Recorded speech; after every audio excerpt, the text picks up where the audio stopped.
একজন আল্লাহর ওলি ছিলেন। উনি বনী ইসরাইলের জামানায় এত বড় একজন আল্লাহর ওলি ছিলেন। ওনার ইন্তেকালের পর ওনার আবার আরেকজন ওলিদের বন্ধু থাকে না, এই বন্ধু স্বপ্নে দেখে তাদের কথা আদান প্রদান হচ্ছে। তখন ওই ওলি ব্যক্তি জিজ্ঞেস করছে, কেমন আছো, কেমন নাই, তুমি কয়েকদিন আগে ইন্তেকাল করলা, কবরে তোমার হাল কি, কি হালে আছো? তখন ওই আল্লাহর ওলি বলছেন যে ভাই সব ঠিক ছিল, কিন্তু উনি বিক্রি করতো লাকড়ি। কি বিক্রি করতো? লাকড়ি। চেনেন তো? ওই যে আড়া বান্ধে একবার মাথায় নিয়ে আর একবারে নিয়ে দাউর, যেটারে বলা হয় দাউর, চেনেন তো? এই বিক্রি করতো। উনি বিক্রি করতে গিয়ে উনি জোহরের আপনার খাবারের পর, দুপুরের পর আর এক জায়গায় সার্ভ করতে গিয়ে ওই মাথায় নিচে এখন দাঁতের মধ্যে ঢুকছে আপনার খাবার। উনি কি করছে, মাথার থেকে এতটুকু একটু ছিঁড়ে ওইটা বের করে ফালাই দিচ্ছে। কি করছে? দাঁত খুশনি আছে না, ওই হাঁটার তালে তালে উনি মাথায় তো দাউর আছে, ওই একটা কোনা ছিঁড়ে উনি দাঁতেই করে সামান্য একটু, এর ওজন কি কয়েক কেজি হয় নাকি, সামান্য, উনি ওটা ফালাই দিচ্ছে। ওই স্বপ্নে উনি বলতেছেন ভাই সব ঠিক ছিল, কিন্তু এই একটু কাজ করেছিলাম, এই কাজটা আল্লাহ আমাকে ধরে ফেলছে। কি করছে?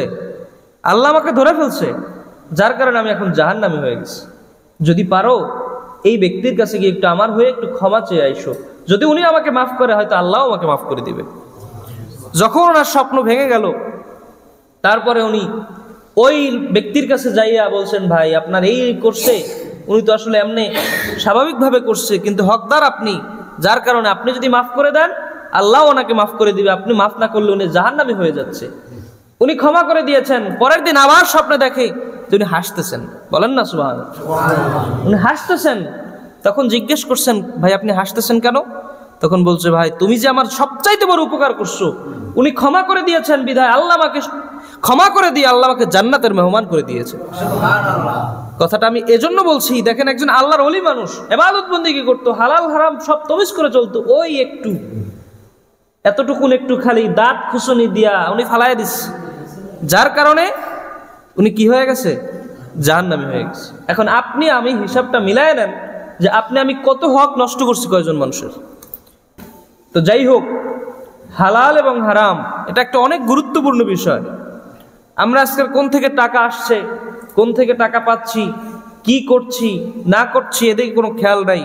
রাস্তা থেকে আপনি হেঁটে যাচ্ছেন, ব্যাস একটা তাল পড়ে আছে, তালটাকে উঠাইয়া বাড়ি লয়ে গেছে। তালটা কি আপনার? কথা কয় না? তাল আপনার? তাল কার? যার গাছ তার কাছে বললেন না, আপনি রাস্তাকে হেঁটে যাচ্ছেন, তাল দেখে পছন্দ হয়েছে, বিশাল আকার একটা তাল, খাইতে আজকে মজাই হবে, উঠাই আসতে ব্যাগে ভরে লয়ে গেলেন বাড়ি, বাস খাইলেন। কি খাইলেন? এটা হালাল হচ্ছে? আপনি রাস্তা থেকে হেঁটে যাচ্ছেন, যাওয়ার পথে দেখলেন একটা ডাল পড়ে আছে, আপনি আস্তে উঠায় বাড়ি নিয়ে গেলেন। অথবা একটা কি বলে নারকেলের ডগা পড়ে আছে, অথবা তালের ডগা পড়ে আছে, আপনি আস্তে নিয়ে গেলেন যে না একক তো রান্না হইবে আনে। কিন্তু আপনি কি দিয়ে রান্না করলেন আর কার আপনি নিলেন? বলেন এই হক আপনি কি থেকে শেষ করবেন বলেন তো?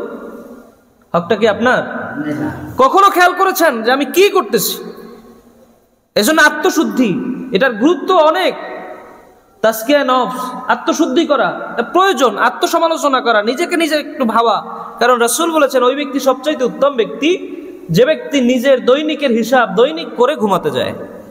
এটা কি ক্যাশ বাক্সের হিসাব? কথা কয় না। এই হিসাব কিসের হিসাব? আপনি দৈনিক ফজর থেকে নিয়ে শুরু করে ঘুমান পর্যন্ত কয়টা ভালো কাজ করছেন, কয়টা খারাপ কাজ করছেন, কি করছেন, এই আত্মসমালোচনা করা, নিজের নফসকে নিজে প্রশ্ন করা, এটার নাম কি?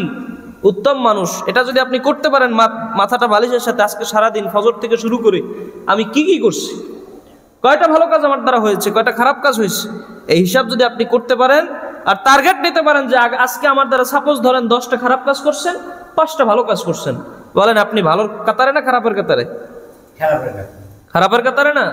আপনি টার্গেট নিবেন যে আজকে আমার দ্বারা 10টা খারাপ কাজ হয়েছে, আগামী দিন আমি 9টা খারাপ কাজ করব, আর এইদিকে ভালো কাজ হয়েছে আমার দ্বারা 5টা, আমি এখানে একটা যোগ করব, 6টা করব। একসাথে কোনো মানুষ ভালো হতে পারে না। আপনি আস্তে আস্তে না করলে একসাথে আপনি আল্লাহর ওলি হতে পারবেন না। যার কারণে আপনি প্রথম টার্গেট থাকবে যে আজকে আমার দ্বারা 10টা হয়েছে, আগামী দিন খারাপ কাজ হবে আমার দ্বারা 9টা, এর এই দিকে 5টা ভালো কাজ করছে, সেখানে ভালো কাজ হবে আগামী দিন 6টা। পরের দিন হবে 7টা, এই দিক থেকে খারাপ কাজ কমাই হবে 8টা, আস্তে আস্তে আস্তে আস্তে করে ভালোটা বাড়বে আর খারাপটা কি হবে, কমে আসবে। দেখা যাবে একটা সময় আপনার থেকে আর খারাপ কাজ হবে না, একটা সময় আপনি ভালো হয়ে যাবেন। এই টার্গেট যদি থাকে সেই ব্যক্তি হচ্ছে একজন উত্তম মানুষ। বলেন ঠিক না বা ঠিক? তো যাই হোক, হালালের দিকে আপনাকে সবসময় খেয়াল রাখতে হবে যে আমার জিনিসটা খাবার দাবার থেকে শুরু করে প্রত্যেকটা জায়গায় যেন আমার জন্য হালাল থাকে, হারাম না হয়ে যায়। রাস্তা সোনা পড়ে থাকুক, এইটা আমার দেখার দায়িত্ব না। যা পড়ে থাকুক, জিনিস আমার না।